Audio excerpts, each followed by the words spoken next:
5.18 민주화운동 40주년 기념식이 광주 옛 전남도청 앞에서 엄수했습니다. 문재인 대통령은 5.18 진상규명에 최선을 다하겠다고 밝혔습니다. 국가폭력 가해자들이 용기를 내 진실을 고백하면 용서와 화해의 길이 열릴 것이라며 협조를 촉구했습니다. 여야 정치권도 오늘 기념식에 참석해 5.18 정신을 계승하겠다고 다짐했습니다. 미래통합당 주호영 원내대표는 일부 의원들의 망언에 대해 유족들에게 사과하고 임을 위한 행진곡을 함께 불렀습니다. 미래통합당이 연일 더불어민주당 윤미향 당선인의 사퇴를 압박하고 있는 가운데 더불어민주당 내에서도 윤 당선인을 옹호하던 기류에 변화가 일고 있습니다. 윤 당선인은 의원직 사퇴는 전혀 고려하지 않고 있다고 일축했습니다. 5.18 민주화운동 40주년인 오늘 더불어민주당 광주시 당위원장이자 대변인인 송갑석 의원으로부터 5.18 민주화운동의 역사적인 의미와 추모 발길이 이어졌던 광주 현장의 분위기 직접 들어봅니다. 뉴스앤 파워 인터뷰, 오늘은 20대 국회에서 눈에 띄는 의정활동과 탄탄한 지역 다지기로 4.15 총선에서 무난하게 재선 고지에 오른 미래통합당 송원석 의원과 함께 향후 의정활동 계획 그리고 통합당의 쇄신 방향에 대해 짚어봅니다.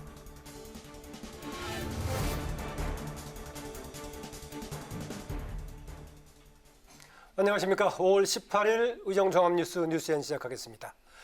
오늘은 5.18 민주화운동 40주년입니다. 오전에 문재인 대통령을 비롯해 5.18 유공자와 유족들이 참석한 가운데 기념식이 열렸는데요.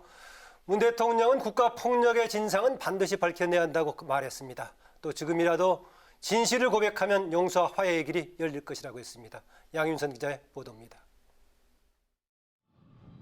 정부 기념일 지정 이후 처음으로 옛 전남도청 앞 광장에서 열린 5.18 기념식. 40년 전 계엄군이 시민들을 향해 집단 발포를 했던 곳이자 시민군이 끝까지 저항했던 상징적 장소에 선 문재인 대통령은 우리의 이웃을 만나는 곳이었고 민주주의의 참모습을 보았다고 말했습니다. 문 대통령은 개헌이 이뤄진다면 5월 정신을 헌법 전문에 새겨야 한다며 그래야만이 누구도 훼손하거나 부정할 수 없는 위대한 역사로 자리매김할 것이라고 강조했습니다. 헌법 전문에 5.18 민주화운동을 새기는 것은 대한민국의 위대한 역사로 자리매김하는 일입니다. 언젠가 개헌이 이루어진다면 그 뜻을 살려가기를 희망합니다. 또 5.18 진상규명에 최선을 다하겠다고 약속했습니다. 발포 명령자와 계엄군의 민간인 학살, 헬기 사격 등 국가폭력의 진상은 반드시 밝혀내야 한다며 이는 처벌이 목적이 아니라 올바른 역사를 기록하기 위한 일이라고 밝혔습니다. 그러면서 진상규명을 위한 협조도 당부했습니다. 이제라도 용기를 내어 진실을 고백한다면 오히려 용서와 화해의 길이 열릴 것입니다. 기념식에선 5.18 유공자와 유족 자녀인 대학생 김윤희 양과 차경태 군이 5.18 민주화운동에 대한 경과보고와 미래 세대가 5월 정신을 이어가겠다는 다짐을 밝혔고 5.18 희생자인 고 김은택 씨의 아내 최정희 씨가 남편에 대한 그리움을 담은 편지를 낭독해 참석자들의 눈시울을 붉혔습니다. 오늘 기념식은 코로나19 여파로 규모가 축소된 가운데 5.18 추모곡인 임을 위한 행진곡 제창을 끝으로 막을 내렸습니다. 국회방송 양윤선입니다. 여야 지도부도 오늘 기념식에 참석해 40주년을 맞은 5.18 민주화운동 정신을 계승하겠다고 강조했습니다. 아울러 5.18과 관련한 철저한 진상규명과 국민 통합을 약속했습니다. 보도에 박지영 기자입니다. 더불어민주당은 5.18 기념식에 참석한 뒤 계엄군의 헬기 사격 흔적이 남아있는 전일 빌딩에서 현장 최고위를 열고 5.18 진상규명의 의지를 다졌습니다. 이해찬 대표는 5.18 민주화운동은 민주화 동력이자 민주정권 탄생의 기반이라며 헌법에서 계승해야 할 역사라고 강조했습니다. 언젠가 개헌을 한다면 5.18 민주화운동은 3.1운동, 4.19 혁명과 함께 헌법 전문에 우리가 계승해야 할 역사로 남아야 한다고 굳게 믿습니다. 이와 함께 민주당은 최초 발포 명령자 규명과 처벌 등을 위해 5.18 진상규명 조사위의 활동을 적극 뒷받침하겠다고 약속했습니다.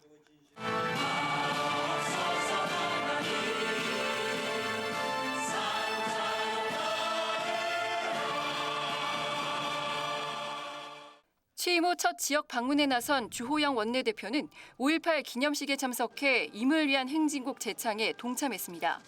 주 원내대표는 5.18 관련 단체들과 만나 일부 보수 인사들의 5.18 망언에 대해 거듭 사과하며 5.18 정신으로 하나 된 대한민국으로 나아가자고 강조했습니다. 미래통합당은 5.18 정신에 기반해서 자유민주주의를 수호하고 하나된 국민 통합을 이루어가는 데 앞장서겠습니다.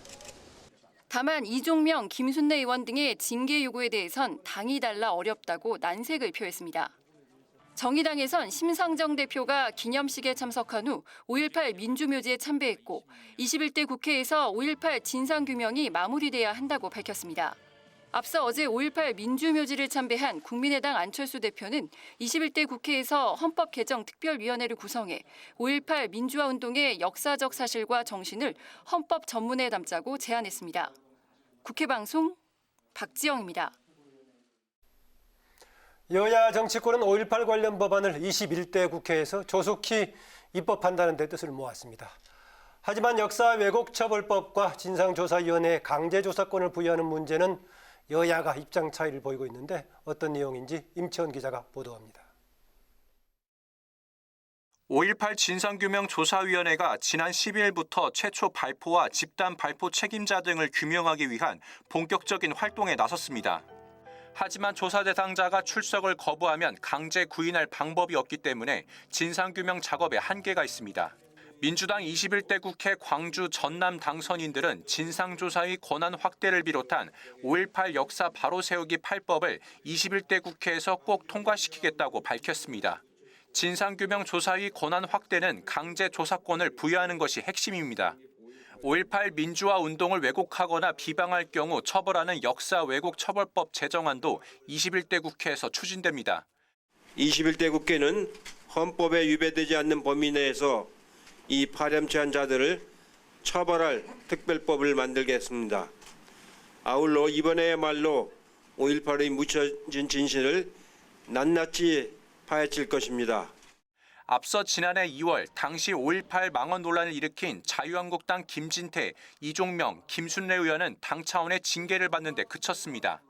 현재 7년 이하의 징역 또는 7천만 원 이하의 벌금에 처하도록 하는 법안이 발의돼 있지만 20대 국회 임기와 함께 폐기될 예정입니다.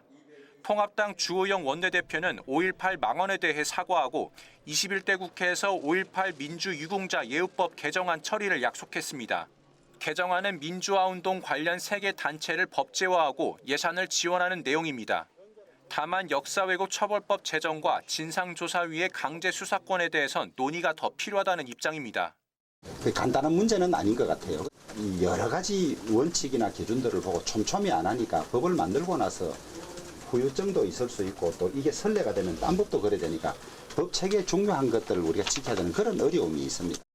주 원내대표는 또 적극적 진상규명에 대해선 진정성을 의심하지 말고 시간을 가지고 지켜봐달라고 말했습니다. 국회방송 임채원입니다.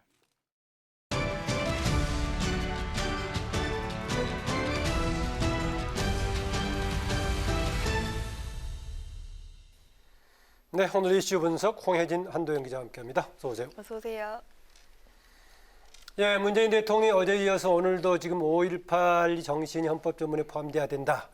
이 이야기는 전에 후보 시절 공약으로서 공약 비슷하게 얘기했던 것인데요. 마침 어제 오늘 연거푸 이야기하고 또 국민의당 안철수 대표도 여기에 호응하듯 지금 개헌 특위 구성을 얘기하기 때문에 혹시 개헌이 화두로 나오는 거 아니냐 이런 얘기도 있습니다. 네, 그렇습니다. 일단 그 문재인 대통령이 5.18 정신을 헌법 전문에 담아야 한다고 말한 건 맞습니다. 예. 다만 이 문 대통령의 이번 발언을 지금 당장 개헌을 추진해야 한다는 그런 취지로 읽어서 안 된다는 입장도 있습니다. 무엇보다 문 대통령이 개헌이 된다면 혹은 언젠가 개헌이 이루어진다면 이런 단서를 달아서 말했고요. 예, 예. 네. 그 올해가 이제 5.18 40주년이기 때문에 어디까지나 5.18 정신은 우리 모두 지향해야 한다는 걸 강조하는 차원에서 이제 개헌을 말했을 거라는 해석입니다. 이 대표적인 개헌론자 중 한 명인 정세균 총리도 이 개헌은 정치권에 맡기고 행정부는 거리를 둘 수밖에 없다고 말하면서 이 개헌에 대해서 조심스러운 입장을 밝혔습니다. 더구나 정부가 주도했던 개헌은 한번 했다가 지금 국회에서 이제 넘어간 적이 한번 있었죠. 네, 그렇습니다. 그대로 무산이 됐었는데 또 정철이는 또 이제 여권의 의석을 많이 갖고 있다고 뭐 일방통행할 것도 아니라고 했고요. 개헌을 마음속으로만 성원하겠다고 말했습니다. 네. 네, 민주당 내에서도 개헌에 대해서는 조심스러운 입장이 관측이 된다고요. 네, 그렇습니다. 민주당에서 지금 당장 개헌을 추진해야 된다고 나서는 지금 의원은 없습니다. 여러 가지 고려 사항이 있겠습니다만은 일단 개헌 논의의 특징 때문입니다. 개헌은 한번 시작이 되면은 개헌 한번 논의가 시작이 되면은 이 주위의 모든 이슈들을 블랙홀처럼 빨아들이는 그런 특징이 있습니다. 그런데 아시다시피 지금은 이 코로나19로 인한 경제 위기 상황 극복이라는 여러 가지 과제들이 있고요. 그래서 오히려 이 개헌을 뒤로 미뤄야 한다는 목소리가 나오고 있습니다. 네. 먼저 송영길 의원은 지금까지 대통령 중임제 개헌을 주장해 왔었는데 이 경제적 어려움을 먼저 해결한 다음에 이제 개헌을 논의해야 된다고 했었고요. 김부겸 의원도 이 개헌 논의로 가기에는 개헌 외에 이 심각한 문제 과제들이 너무 많다고 말했습니다. 그리고 이제 현실적인 문제도 빼놓을 수 없겠습니다. 민주당이 총선 대성은 했지만 여전히 자체적인 개헌은 어렵습니다.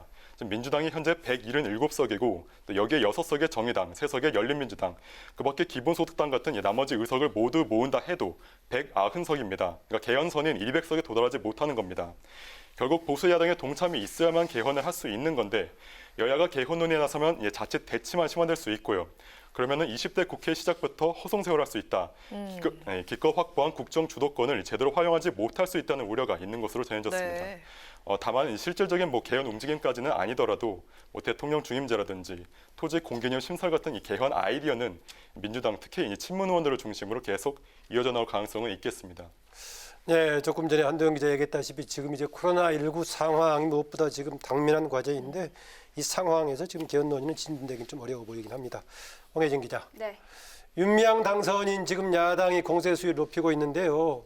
윤 당선인만의 사과가 아니라 네. 윤 당선인을 두둔한 것처럼 보였던 민주당을 향한 공세도 계속 이어지고 있죠. 네, 그렇습니다. 이 회계부정 의혹에다가 위안부 할머니들을 위한 그 쉼터 논란까지 네. 불거지면서 네. 야당의 공세가 거세지고 있습니다. 이 진상조사뿐만 아니라 윤 당선인의 사퇴 그리고 민주당의 사과까지 요구하고 있는데요. 통합당 하태경 의원은 민주당 김태년 원내대표를 정조준했습니다. 이 자신의 SNS에 김 원내대표가 이 윤 당선인과 정의연에 대한 지지 입장을 밝힌 것을 문제 삼은 건데요. 이 하 의원은 정의연의 안성쉼터가 위안부 할머니들이 아닌 윤 당선인 가족을 위한 쉼터였음이 드러났는데도 계속 지지를 하냐는 겁니다. 그러면서 위안부 운동에 상처를 입히고 있는 윤 당선인과 정의연을 민주당이 도려내야 한다고 주장을 했습니다. 국민의당이나 민생당도 비판의 목소리를 내고 있는데요. 국민의당은 정부 보조금과 국민성금을 사적 용도로 유용했다면 이는 일제강점기에 독립군 군자금을 빼돌린 것 같다고 비판을 했고요. 네. 또 민생당은 도덕적 해이가 분명하다면서 윤 당선인이 결자 해제해야 한다고 촉구를 했습니다. 독립군 네. 군자금 빼돌린 것 같다. 이태규 네. 의원이 그런 지적했던가요? 네, 맞습니다. 통합당 곽상도 의원은 새로운 의혹을 제기를 했었는데 윤미향 당선인과 공방을 주고받고 있죠. 어떤 내용입니까? 네, 오늘도 하루 종일 공방을 지금 주고받고 있는데요. 이 곽상도 의원은 윤 당선인이 2012년에 이 경매로 구입한 수원의 2억 원대 아파트를 문제 삼고 있는데요. 곽 의원은 자금 출처가 의심스럽다는 겁니다. 네. 이에 윤 당선인 오늘 한 라디오 인터뷰에서 그 당시에 살고 있는 아파트를 팔아서 샀다고 밝혔는데요. 그런데 곽 의원 곧바로 윤 당선인의 해명이 거짓말이라고 지적을 했습니다. 바로 살던 아파트를 판 시점과 이 수원 아파트를 산 시점이 다르다는 건데요. 네. 거의 한 10개월 정도 차이가 납니다. 네. 그러면서 자금 출처 의혹을 거듭 제기했습니다. 이에 윤 당선인 다시 해명을 내놨는데요. 가지고 있던 적금을 깨고 가족에게 빌려서 마련을 했다고 밝혔습니다. 네. 이게 지금 조금 전에 나온 얘기인데요. 결국 말이 또 바뀐 바뀌었네요. 겁니다. 네, 해명이 번복되는 일이 이렇게 계속되면 처음에는 뭐라고 했던 거죠? 집 판 돈으로 했었다라고 네, 했던 거예요? 자기가 그 당시에 살고 있던 아파트를 팔아서 이제 수원의 그 아파트에 자금을 댔다 이렇게 얘기를 했던 거거든요. 네. 그런데 이거에 지금 시점이 안 맞는 지적을 하니까 네, 그렇죠. 그래서 해명을 다시 내놓은 게 적금을 깨고 가족에서 빌렸다 이렇게 나온 겁니다. 이렇게 해명이 번복되는 일이 계속되다 보면 이 윤 당선인에 대한 국민들의 신뢰에도 영향을 끼칠 수밖에 없어 보입니다. 네, 한도영 기자. 지금 이제 야당은 이렇게 계속 이제 공세를 이어가고 있는데 이런 상황들이 계속 새로이 발생하다 보니까 여당 쪽에서 조금씩 지금 비판하는 목소리가 나오고 있다고요. 네, 그렇습니다. 지금까지 민주당은 일단 먼저 사실관계를 파악한 다음에 이제 대응한다는 그런 입장이었습니다. 이해찬 대표가 이제 일주일 전에 있었던 이 비공개 최고위에서 신중한 대응을 이제 직접 주문했었고 여기에 발맞춰서 움직여 왔던 건데요. 그런데 오늘만 이 비판의 뉘앙스를 담은 발언을 한 사람이 두 사람 나왔습니다. 네, 3선에 성공한 박범계 의원과 그리고 이낙연 위원장입니다. 먼저 이 박범계 의원은 여러 의혹에 대해서 명확하게 소명을 해야 한다. 당에서도 이 검찰 수사만 기다리기에는 어려운 상태가 될 수 있다고 일종의 경고를 했습니다. 이낙연 위원장도 이 사건을 엄중하게 보고 있고 당과도 깊이 상의하고 있다고 밝혔습니다. 지금 당 권리당원 게시판에도 지금 당 차원 조처를 촉구하는 글들이 잇따르고 있고요. 이런 움직임들은 이 윤 당선인을 엄호했던 지금까지 그 민주당 분위기가 조금씩 바뀌는 걸 보여준다고 하겠습니다. 민주당 최고위는 오늘 20일, 그러니까 수요일에 열리는데 이때 다소 이제 변화한 지도부의 입장이 나올 것으로 전망됩니다. 네, 이낙연 위원장은 전당대회 출마할지 말지 조만간 결정하겠다고 밝혔다고요? 네, 그렇습니다. 이낙연 위원장은 오늘 기자들을 만난 자리에서 너무 오래 끄는 것은 바람직하지 않으니 이제 빨리 결정을 하겠다고 말했습니다. 또 이 당 안팎의 목소리를 조금 더 듣고 결정하겠다고 말했습니다. 일단 지금까지 공개적으로는 이 선거에 나가라는 목소리가 조금 더 많이 나오고 있다고 조심스럽게 말씀드릴 수는 있겠습니다. 이낙연 멘토로 불리는 이 정대철 민주당 전 대표는 이 당내 지지 기반 확보를 위해서 출마하라고 권유했고요. 그리고 문재인 대통령도 2015년 1년간 민주당 대표직을 맡았는데 이때 당내 세력 확대에 발판이 됐다는 이야기입니다. 또 어제는 이 친노 원로인 이기명 노무현재단 고문이 출마하라고 말했습니다. 지금 당대표 선거에 안 나가면은 계산하는 사람 같이 보여서 오히려 신뢰에 마이너스가 된다고 이렇게 말을 했습니다. 이 위원장은 지난 15일에는 자신이 후원 회장을 맡았던 당선인들과 비공개 회동을 가졌는데 이 자리에서도 출마 권유가 더 많았던 것으로 전해졌습니다. 네, 홍혜진 기자. 지금 네. 통합당과 한국당 이미 지금 통합을 하기로 공언을 했는데 네. 아직도 달리 나갈지 모른다는 의심의 눈초리가 남아 있다고요. 그렇습니다. 이 통합당 내에서는 이 한국당의 태도에 대해 불만의 목소리가 계속 나오고 있는 건데요. 이 당초 한국당은 19일에 전당대회를 열어서 원유철 대표의 이 임기 연장안에 대해서 의결할 예정이었는데 이걸 26일로 연기를 했죠. 그러면서 임기 연장 기간을 이 합당 시까지 해서 이 최대 3개월까지 그러니까 8월 말까지 연장하는 방안도 논의할 것으로 알려지면서 이 합당 의지에 대한 의심이 커지고 있는 상황입니다. 여기에 원 대표 주말에 자신 SNS에 법력권은 비례정당이 수두룩한데 우리 제1야당만 사라졌다. 억울하고 분하다 이렇게 적었는데요. 이 원 대표는 민주당과 시민당은 합당을 했지만 열린민주당은 여전히 존재를 해서 통합당에 불리하다는 점을 지적한 것이겠지만 이 합당에 대한 부정적인 인식을 드러낸 것 아니냐는 해석도 나오고 있습니다. 네. 이러한 한국당 태도에 통합당에서는 당연히 비판의 목소리가 나올 수밖에 없는 건데요. 특히 양당이 합당하는데 왜 원 대표의 임기 연장 과정이 필요하냐는 겁니다. 독자적인 행보를 위한 눈속임 아니냐는 의심인데요. 이 통합당은 비례정당인 한국당과 총선 후에 합당하겠다고 이미 국민들과 약속을 한 상황인 만큼 이를 지키지 못할 경우는 정치적 부담이 될 수밖에 없습니다. 그래서 조속한 합당을 거듭 강조하고 있는데요. 합당 수임기구가 출범하고 조만간 회의도 개최할 예정이지만 양당의 이런 동상이몽 속에서 과연 합당이 21대 국회 개원 전에 이루어질 수 있을지 관심입니다. 네, 통합당, 한국당 통합은 공언했지만은 한국당의 원유철 대표 행보가 조금 그렇죠. 뭔가 의심의 눈초리를 만들고 있군요. 네. 네, 오늘 수고하셨습니다. 오늘은 여기까지 듣겠습니다. 홍혜진, 한도영 기자였습니다. 수고하셨습니다. 수고하셨습니다. 예, 더불어민주당의 윤미향 당선인을 둘러싼 논란이 계속되고 있는데요. 지금 위안부 성금을 유용했다는 의혹에 더해서 위안부 쉼터 매입 문제도 제기됐습니다. 야권의 사퇴 압박 속에 여당 일각에서 조금 전에 얘기했다시피 윤 당선인을 더 이상 감싸기 어렵다는 기류가 나오고 있습니다. 김세정 기자가 보도합니다. 윤미향 당선인을 둘러싼 의혹이 잇따라 제기되면서 민주당 내 기류가 달라지고 있습니다. 민주당 박범계 의원은 라디오 인터뷰에서 관련 의혹들을 무조건 친일 공세라고 단정하기보단 국민 정서에 과연 부합하는지 고려해야 한다고 했습니다. 워낙 여론 지형이 좋지 않습니다. 그래서 당에서 그냥 본인의 소명, 해명 그리고 검찰 수사만을 기다리기에는 아마 어려운 상태로 갈 수도 있다. 친일 세력의 부당한 공세라는 입장문을 냈던 김상희 의원도 회계 의혹 등과 관련해 필요하다면 정부가 회계 감사에 나서야 한다고 밝혔습니다. 민주당 차기 당대표 후보로 거론되는 이낙연 당 코로나19 국난극복위원장은 사태를 엄중하게 보고 있다며 당과 상의하겠다는 입장을 내놨습니다. 이런 가운데 민주당 권리당원 게시판에는 윤 당선인의 자진 사퇴와 당 차원의 제명을 요구하는 글이 올라오기도 했습니다. 다만 당 지도부는 사실관계 확인이 우선이라는 입장을 고수하고 있고 당내에서도 결정적인 증거가 없는 만큼 야권의 공세에 밀리면 안 된다는 신중론도 적지 않습니다. 미래통합당은 윤 당선인의 사퇴와 함께 의혹 규명을 위한 철저한 검찰 수사를 촉구했습니다. 특히 곽상도 의원은 윤 당선인의 아파트 구입 과정에 개인 계좌로 받은 후원금을 사용한 것 아닌지 새로운 의혹을 제기했습니다. 이 같은 야권의 공세에도 윤미향 당선인은 사퇴를 고려하지 않고 있다고 일축했습니다. 국회방송 김세정입니다. 형제복지원 사건 진실 규명을 위한 진실 화해를 위한 과거사 정리기본법, 이른바 과거사법이 오는 20일 본회의에서 처리될 전망입니다. 더불어민주당 김영진 원내수석 부대표는 미래통합당 김성원 원내수석 부대표와 과거사법 개정안에서 쟁점이 됐던 배상 조항을 삭제하는 데 합의했다고 밝혔습니다. 여야는 그동안 배상 의무 강제 규정을 놓고 이견을 보였지만 민주당이 과거사 진상규명이 선행돼야 한다며 통합당의 요구를 받아들인 것으로 전해졌습니다.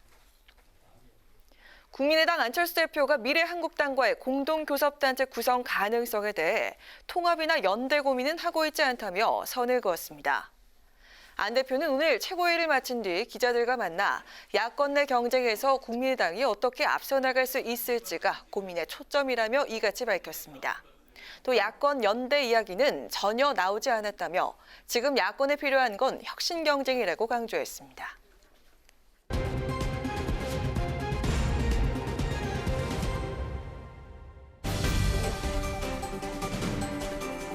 강한하게 정치톡 시간입니다. 5월 18일 정치면을 장식한 뉴스는 무엇이었는지 첫 번째 정치톡부터 만나보시죠. 4.15 총선 사전투표 조작 의혹을 제기해온 미래통합당 민경욱 의원. 최근 자신의 주장을 반박하거나 동조하지 않는 당내 인사들을 작심한 듯 강하게 비판했는데요. 자신의 편이 돼주지 않는 동료 의원들이 너무 서운했던 것일까요? 민 의원 한마디로 우파는 의리가 없다라고 꼬집었습니다. 민 의원은 자신의 부정선거 의혹 주장을 반박하는 당내 인사들을 향해 우파 정치인들은 이해력과 상상력이 부족해서 이번 선거 부정 사태에 대한 확신도 없다며 자당 비판을 이어갔는데요. 민 의원은 그래서 자신의 것을 정당하게 지키려는 용기와 의리 그리고 배짱도 없는 거냐며 하물며 좌파들은 죄를 지은 사람도 자기 편이면 지켜준다라고 덧붙였습니다. 앞서 통합당 소속 몇몇 의원을 겨냥해서 좌파라고 비판하기도 했는데요. 지금 부정선거를 파헤치려 노력하는 사람들 등 뒤에서 총질하는 당 내부 사람들이 있다며 이들은 단 한 번도 민주당을 비난하는 걸 보지 못했다고 주장했습니다. 그러면서 선거관리위원회의 잘못은 조작이 아니고 단순 실수라고 하는 분들도 많은데 언제부터 국가기관에 그렇게 간대했나? 그러니까 선관위가 건건히 아무 말 잔치나 하는 것이라고 주장했습니다. 민 의원은 선거 무효 소속을 내고 관련 제보에 개인 형사감까지 내거는 등 부정선거 의혹 공론화에 전력을 기울이고 있지만 당내 분위기는 신통치가 않은 상황인데요. 당내 의원 다수가 민 의원의 의혹 제기가 과도하다는 입장인 지금 민 의원은 앞으로 어떤 행보를 보여줄까요? 이어서 오늘의 두 번째 정치톡입니다. 공공기관의 온라인 서비스를 받기 위해서 반드시 사용해야 했던 공인인증서. 그동안 사용자의 불편을 초래한다는 눈총을 받아왔는데요. 임기를 보름여 남긴 20대 국회에서 전자서명법 개정안이 통과될 가능성이 커지면서 공인인증서는 21년 만에 역사 속으로 사라질 전망입니다. 지난 1999년에 도입된 공인인증서는 보안 프로그램 설치부터 본인 인증에 이르기까지 많으면 10단계 이상을 거쳐야 할 만큼 복잡한 절차 때문에 번거로움의 대상이었는데요. 이 같은 불만이 이어지자 정부가 지난 2018년 전자서명법 개정안을 냈습니다. 개정안은 시장 독점을 통해 서비스 혁신을 저해하고 사용자 불편을 낳는 공인인증서 제도를 폐지하는 내용이 골자인데요. 이는 문 대통령의 공약이기도 했습니다. 전자서명법 개정안은 3년째 논의만 진행되다 20대 국회가 저물어감에 따라서 자동 폐기되는 것 아니냐는 위기감도 있었는데요. 하지만 지난 7일 과학기술정보방송통신위원회를 통과하면서 다시 법안 처리에 청신호가 켜졌고요. 전자서명법 개정안에 대해 여야 모두 공감하고 있어 오는 20일 20대 국회 마지막 본회의에서 무난하게 처리될 것으로 예상되고 있습니다. 전자상거래의 안전과 편의를 위해 도입이 됐지만 편리함보다는 불편함이 더 컸던 공인인증서 제도가 사실상 폐지되면 생체 인증이나 블록체인 같은 다양한 전자서명 수단이 활성화될 것으로 전망되고 있는데요. 국민들에게 선택권이 주어진 말 그대로 사설 인증 시장의 춘추 전국 시대에서는 또 어떤 인증 서비스들이 주목받게 될까요? 이어서 세 번째 정치톡입니다. 4.15 총선 참패의 책임을 지고 당 대표직에서 물러났던 황교안 전 미래통합당 대표가 최근 측근들과 식사자를 갖는 등 활동을 재개하고 있는 것으로 알려졌는데요. 일각에선 출마지인 서울 종로를 기반으로 차기 대선에 도전하려는 것 아니냐는 관측이 흘러나오고 있습니다. 황교안 전 대표가 종로에서 장기 거주할 집을 찾고 또 사제를 출연해 장학재단 설립도 구상하고 있다는 소식이 들려오는 등 최근 정치활동 재개 움직임이 전해지고 있습니다. 정치권에선 황 전 대표가 종로구에서 장기 거주할 집을 찾는다는 점을 정계복귀 징후의 하나로 보고 있는데요. 원래 서울 서초구 잠원동에 살던 황 전 대표는 총선을 2달 앞둔 지난 2월 종로구 명륜동의 한 아파트로 거주지를 옮겨서 현재까지 살고 있는 것으로 알려졌습니다. 최근에는 자신을 도왔던 인사들과 만찬을 하는 한편 당선인과 낙선자들에게 축하와 위로의 전화도 돌렸다고 하는데요. 이 소식이 전해지면서 보수 진영 내에서는 황 전 대표가 정계복귀 시동을 거는 것이 아니냐는 관측이 나오고 있습니다. 무엇보다 아직 21대 국회가 시작하지도 않은 상황에서 정계복귀설이 나오는 것은 이르다는 시각도 적지가 않은데요. 당내 지지 기반이 없는 데다 당내 여론 역시 황 전 대표에 대해서 싸늘한 만큼 정계복귀에 나선다고 해도 제대로 실현되지 않을 것이라는 시각도 있는 것으로 알려졌습니다. 21대 총선 참패로 보수 정책의 리더십에 공백이 생긴 가운데 미래통합당 대표로 총선을 이끌었던 황교안 전 대표의 정계복귀설이 연일 흘러나오고 있는데요. 보수 정책 표류가 이어지고 있는 지금 황 전 대표는 향후 어떤 정치 행보를 보여줄지 지켜보도록 하겠습니다. 이상 지금까지 강아랑의 정치톡이었습니다.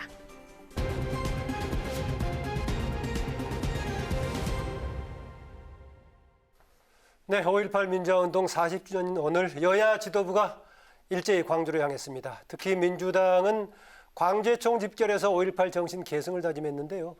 정치권의 추모 발길이 이어졌던 광주 현장 분위기는 어땠는지 더불어민주당의 광주시당 위원장이자 대변인 지금 맡고 있죠. 송갑석 의원 연결해서 자세한 얘기 나눠보도록 하겠습니다. 안녕하세요. 안녕하세요.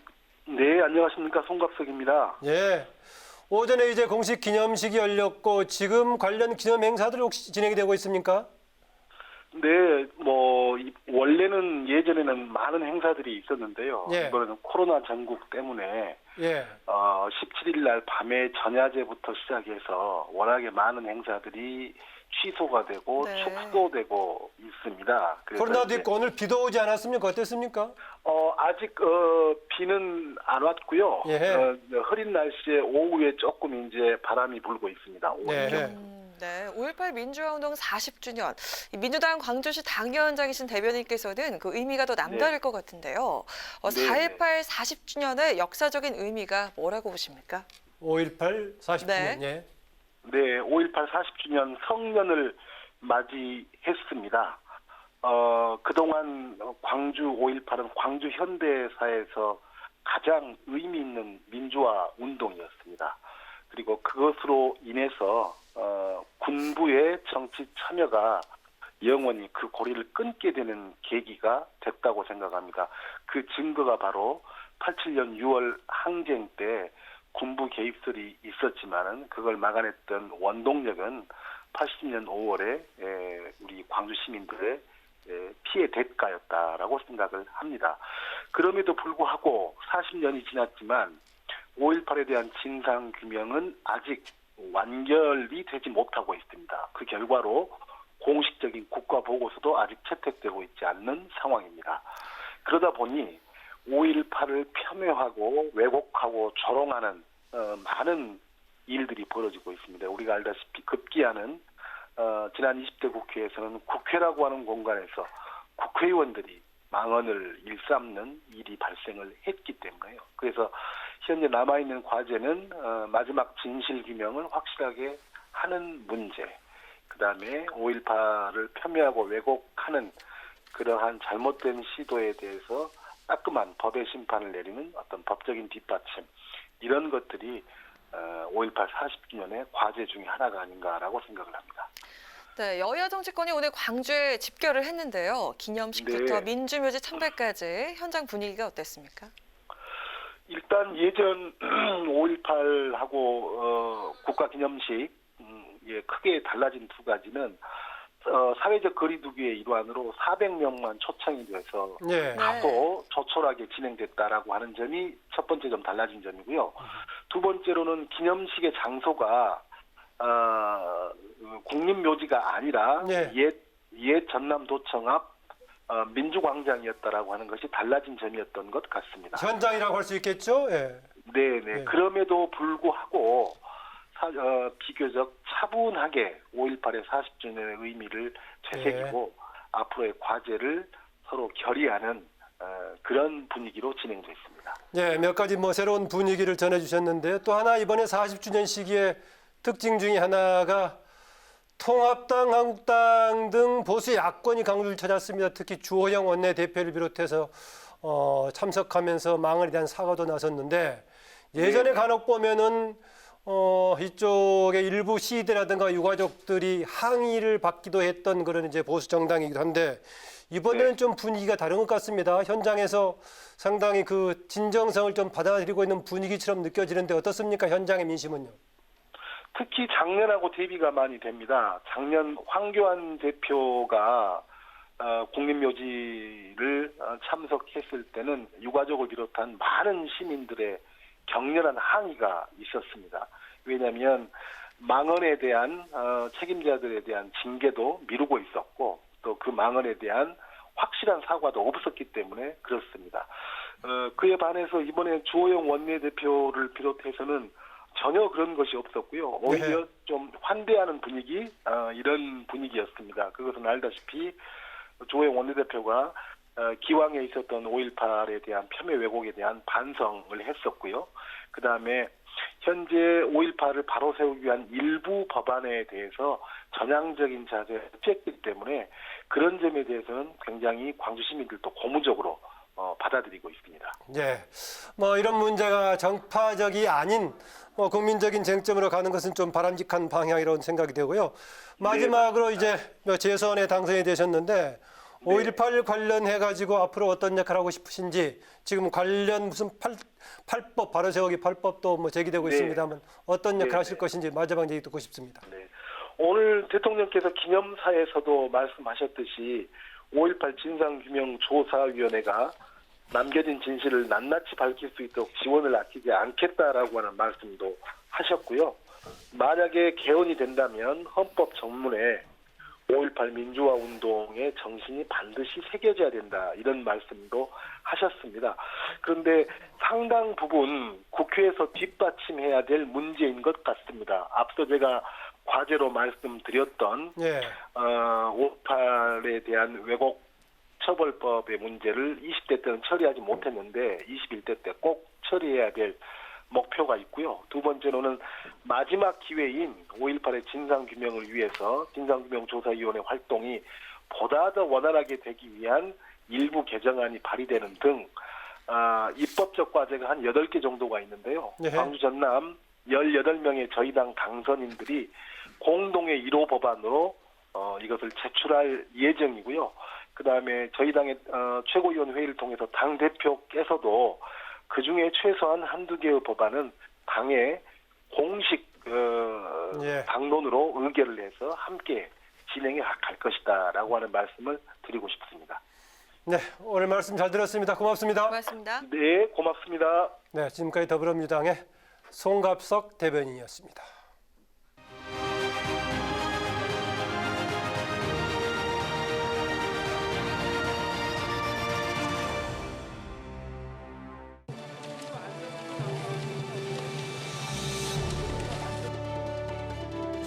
김천 시민 여러분들께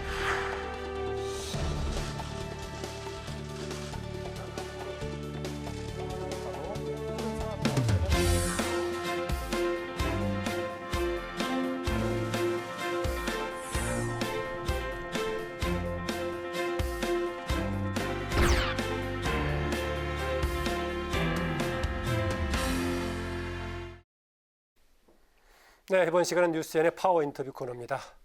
매주 월요일과 화요일에 21대 총선에서 금배지의 주인공이 된 당선인들과 얘기 나누는 시간 가지고 있는데요. 오늘은 경북 김천에서 압도적인 표심을 얻으면서 현역 의원이죠. 재선에 성공한 송원석 미래통합당 의원과 함께 얘기 나눠보도록 하겠습니다. 어서 오십시오. 예, 안녕하십니까. 먼저 축하드립니다. 감사합니다. 뉴스엔에서도 자주 나오셔서 선한 말씀해 주시고 했었는데요.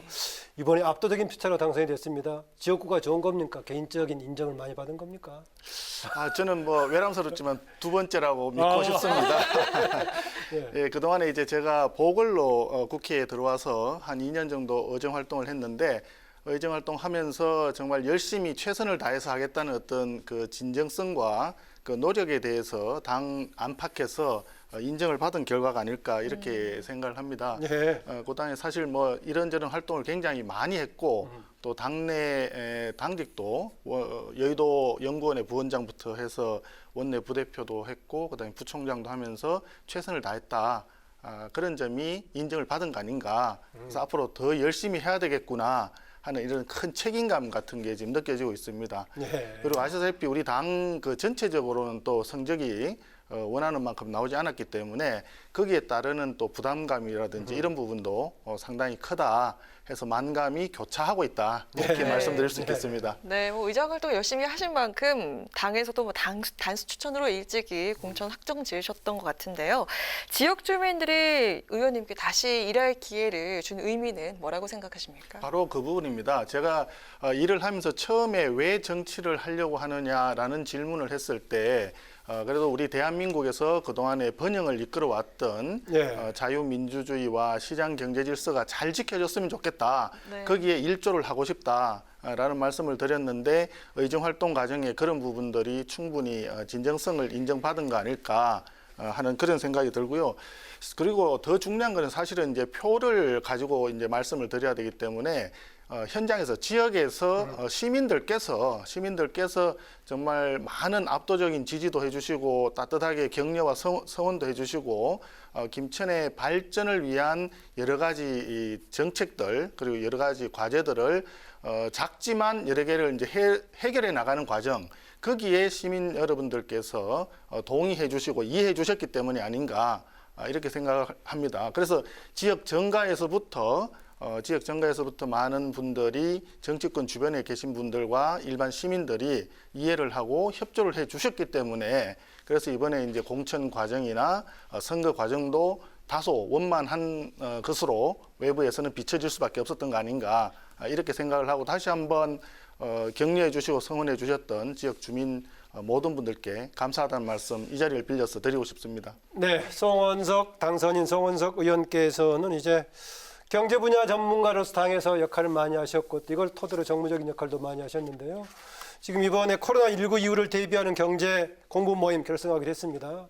이제 공부하고 또 방향을 잡아야겠지만은 특별하게 지금 그동안 이쪽 경제 분야 쪽의 전문가시니까 현재 코로나19 상황 이후의 상황에서 뭐 어떤 뭐 경제 패러다임이라든가 뭐가 좀 어느 방향으로 좀 가야 된다는 생각 같은 게 있으십니까? 어떻습니까?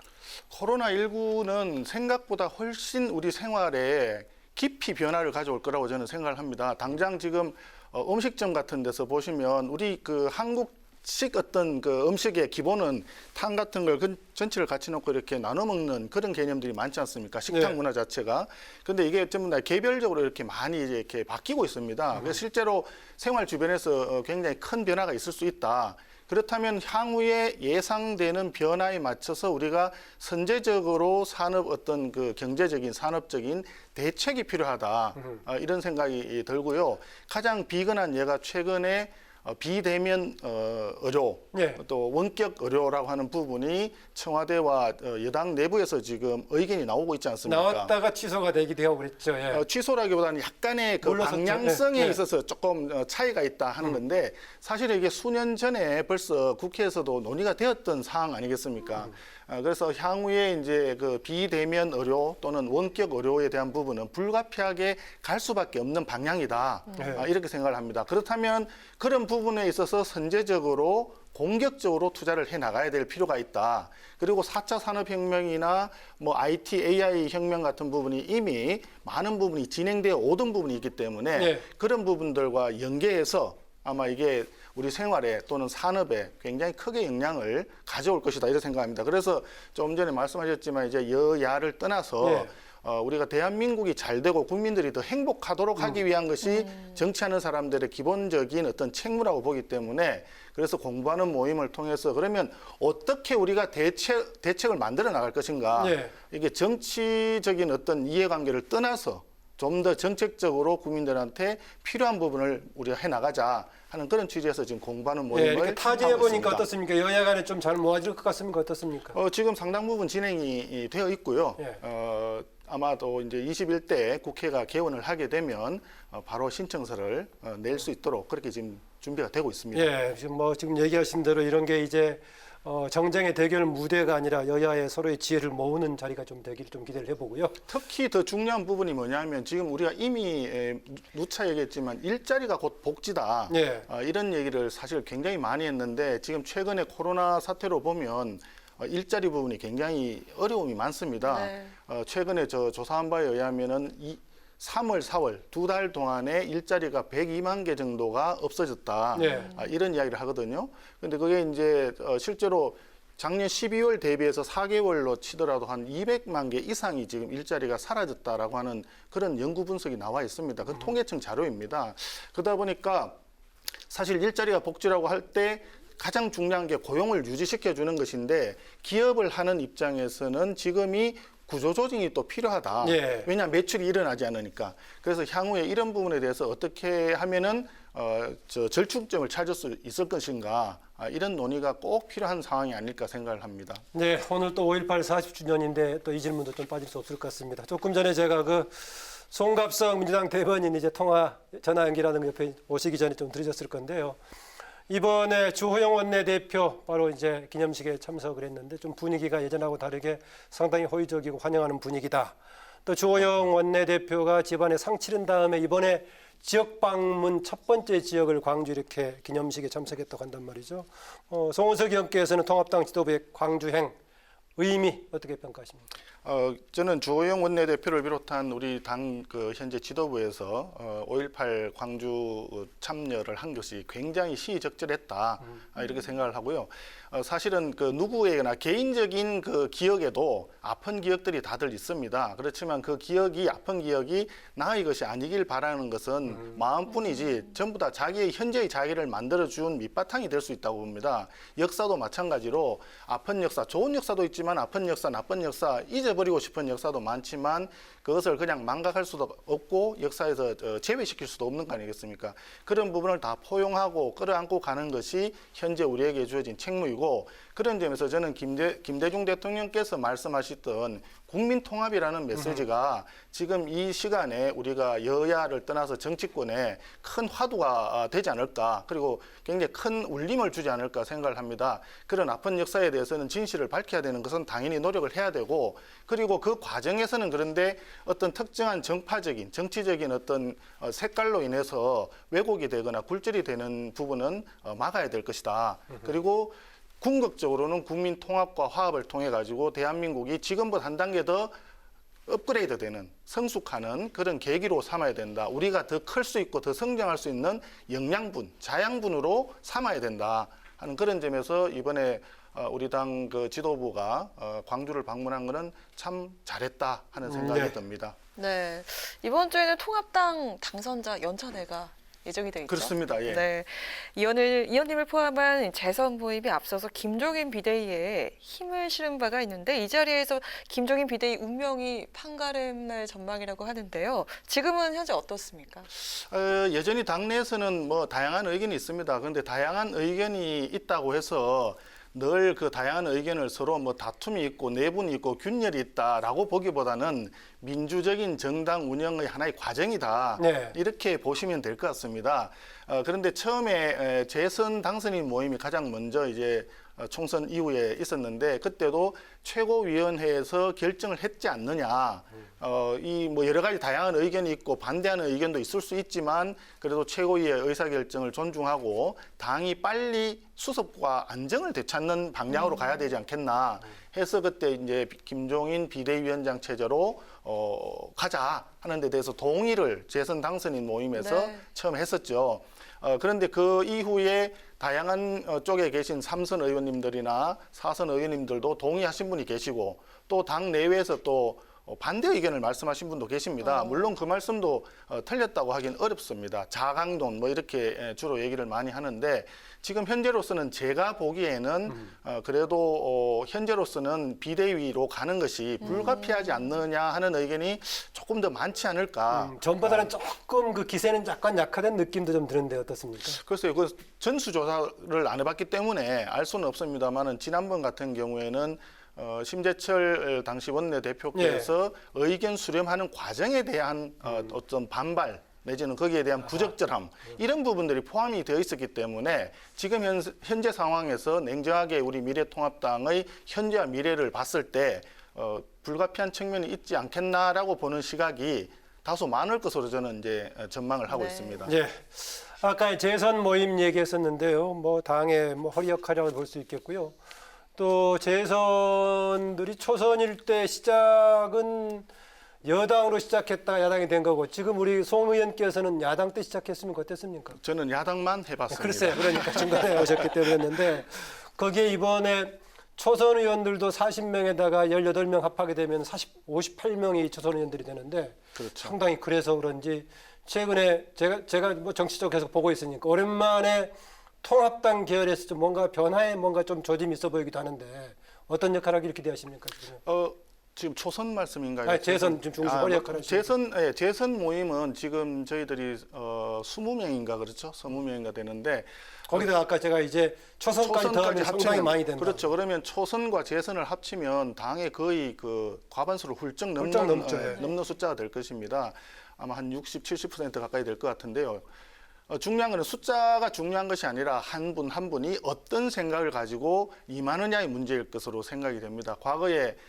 과거라고 하기에는 좀 뭐 멀지 않은 과거입니다만은 한때 이제 개파적인 어떤 그런 색깔이 너무 강해서 그러다 보니까 본인이 자기 생각이 있다 하더라도 따를 수밖에 없는 그런 구조가 있었을 것으로 저는 생각을 합니다. 송 의원님은 어느 개파로 분류가 됐습니까? 저는 개파가 없었지요. 네. 예, 뭐 저는 앞서도 말씀드렸지만 여러 당직을 맡으면서 그 당직을 맡을 때 제가 열심히 최선을 다해서 우리 당이 살아야 된다. 그것이 국민을 위한 것이고 대한민국을 위한 것이다 하는 측면에서 열심히 했을 뿐이지 특정 개파나 특정인을 위한 활동은 아니었다 생각을 하고 지금 바로 중요한 게 이번에 초선 들어오신 많은 분들이 어떤 유력한 정치인을 중심으로 해서 개파나 줄서기 그런 개념보다는 정말 이 난국에서 어떻게 하면 우리가 올바른 길을 제시할 수 있는 그런 우파가 될 수 있겠느냐 이런 고민이 지금 훨씬 많지 않겠나 저는 그렇게 생각을 합니다. 네. 그래서 재선 그룹에서도 일부 의원님들 중심으로 해서 초선 의원님들하고 합쳐서 이렇게 혁신 모임을 지금 진행하기도 좀 부성하겠다 이런 노력도 있고요. 앞으로 그런 점에서 봤을 때 좀 더 국민과 더 가까이 갈 수 있는 생활 주변에서 정책적인 대안을 제시할 수 있는 그래서 미래의 수권 정당이 될 수 있도록 그런 노력을 더 많이 하는 정당으로 다시 태어나지 않겠나 하는 저는 긍정적인 측면에서 지금 이 상황을 보고 있는 중입니다. 네. 통합당과 한국당 합당이 될 듯 말 듯한데요. 합당 형태를 놓고도 미묘하게 온도차가 좀 감지되는 모양새인데 의원께서는 이 부분 어떻게 보십니까? 저는 제가 그러니까 부총장으로서 미래 한국당을 만들어지던 그 시절부터 제가 이제 좀 옆에 이제 관여하고 있었는데 총선이 끝나고 난 뒤에 두 당은 가급적 빠른 시일 내에 합당을 해야 된다, 통합을 해야 된다라고 하는 입장을 가지고 있었고 지금도 그 생각은 틀리지 않았다라고 저는 생각을 합니다. 물론 국회라고 하는 것이 여러 가지 이제 교섭 단체 간의 협의에 따라서 국회가 운영이 되는 것이기 때문에 예. 전략적으로 접근을 해야 된다는 의견도 있었고 하지만 지금 글쎄요 180석이 되는 거대 여당을 상대를 하려 그러면 야권이 단일 대오를 형성해도 사실은 쉽지 않은 그런 상황이지 않습니까? 완전히 기울어진 운동장이기 때문에 이런 상황을 보면 합당을 하는 것은 불가피한 측면이 있고 또 당연히 가야 될 길이다. 그것도 조속히 해야 된다 이렇게 생각하는데 얼마 전에 이제 우리 원유철 한국당 대표하고 주호영 원내대표가 모여서 이제 합의를 했지 않습니까? 네. 수인기구 만들자 그리고 합당하자 그리고 이제 선거법이 잘못됐으니까 연동형 비례대표제 연비라고 뭐 얘기하더라고요. 네. 연동형 비례대표제 선거법 잘못됐으니까 20대가 결자 해지 측면에서 20대 국회가 끝나기 전에 이걸 빨리 원상 회복시키자 이런 의견을 제시를 했죠. 향후에 가능하다면 20일 날 본회의가 지금 잡혀 있는데 그 전이라도 이 부분은 결심만 하면 얼마든지 할 수 있는 것이라고 보니까요. 바로 진행이 되면 좋지 않겠나 이런 생각을 갖고 있습니다. 네, 20대 국회 이제 마지막 추가로 20일에 지금 이제 임시회를 열기로 했었는데요. 이제 정말 마지막 유정 의미를 거두기 위해서 지금 우리 송원석 의원께서는 이번에 마지막 남은 임시회에서 관심 두고 있는 법안이라든가 안건 또 전반적인 전망 어떻게 보시는가요? 개인적으로는 그 20대 국회가 끝나기 전에 제가 좀 했으면 했던 법안이 있었는데요. 그게 뭐냐면 아주 굉장히 어떻게 보면 사소한 법률입니다. 네. 공동주택을 지을 때 일반적으로 아파트 이제 난간을 베란다를 이렇게 터서 이제 요즘 많이 하기 때문에 하다 보니까 국기봉을 달기가 굉장히 어려운 그런 상황입니다. 그래서 그래도 대한민국의 이제 국기를 달 수 있는 국기봉은 있어야 되지 않겠나 해서 아파트를 어떤 형태로 짓든지 간에 국기봉을 꼭 갖추도록 하는 법안을 제출을 했는데 법안 발의만 했지 사실 상임위에서 충분한 논의가 제대로 안 된 아쉬움은 있습니다. 본회의로 넘어가긴 했습니까? 상임위에서 지금 그래서 이런 부분을 포함을 해서 제가 법안을 여러 가지 많이 냈는데요. 특히 특별활동비 처음에 낼 때 제가 1호 법안으로 특활비 폐지에 관한 법안도 제출을 했었습니다. 그런 법안이라든지 해서 좀 가급적 이런 부분들이 논의가 좀 충실히 되었으면 좋겠다라고 했는데 아쉽게도 충분한 논의는 안 된 것 같습니다. 21대 국회가 되면 이런 부분 다시 이제 제출을 하려고 생각하고 그동안에 제가 재정 전문가로서 오랫동안 지내왔기 때문에 지금 현재처럼 이렇게 많은 재원이 국채를 발행해서 금년 같으면 3차 추경하면 아마 100조 이상 그 국채가 늘어날 텐데 예. 이런 상황은 정상적인 상황이 아니다라고 생각을 하고 재정 운영을, 재정 관리를 좀 더 잘 할 수 있는 그런 또 정책 대안을 좀 제시를 해보고 그렇게 할 생각으로 지금 임하고 있습니다. 네, 20대 이제 마무리 못했지만 계속 또 당선이 되셔서 21대 이어갈 수 있으니까 다행입니다. 네. 그럼 마지막으로 짧게 21대 국회 임하는 각오 한 말씀 들어보겠습니다. 21대도 그동안에 해왔듯이 대한민국 국민들을 위해서 또 대한민국의 발전을 위해서 그리고 제가 지역구를 가지고 있는 고향 김천이 지금보다 좀 더 시민들한테 더 많은 행복을 나눠줄 수 있는 그런 정책을 할 수 있도록 최선을 다하겠습니다. 뭐 방송에서 이런 말씀 드리긴 좀 죄송스러운 말씀이긴 하지만 주변에 계신 우리 김천 시민 여러분과 주변에 계신 많은 분들께서도 많은 격려와 성원과 앞으로도 아낌없는 사랑 보내주시면 대단히 고맙겠습니다. 열심히 하겠습니다. 감사합니다. 네, 승 의원님 오늘 말씀 고맙고요. 21대에도 더 가열찬 활동 부탁드립니다. 감사합니다. 감사합니다. 네, 뉴스N의 파워 인터뷰 지금까지 송원석 미래통합당 의원과 함께했습니다. 네, 지금 수도권에는 벼락과 돌풍을 동반한 강한 비가 쏟아지고 있습니다. 내일까지 강원 영동 북부 지역에는 최고 200mm 이상, 중북부 지역에도 많게는 150mm가 넘는 아주 큰 비가 쏟아지겠습니다. 그 밖에 수도권 지역도 최고 80mm가량의 많은 비가 예상되니까요. 비 피해 없도록 주의하시기 바랍니다. 네, 오늘이 5.18 40주년이었죠. 남은 진상규명 과제도 있지만 40년이 지난 오늘의 한국 사회 민주주의의 과제와 또 공동체 유대 이런 문제에 대해 생각하게 합니다. 오늘 뉴스는 여기까지입니다. 시청자 여러분 고맙습니다.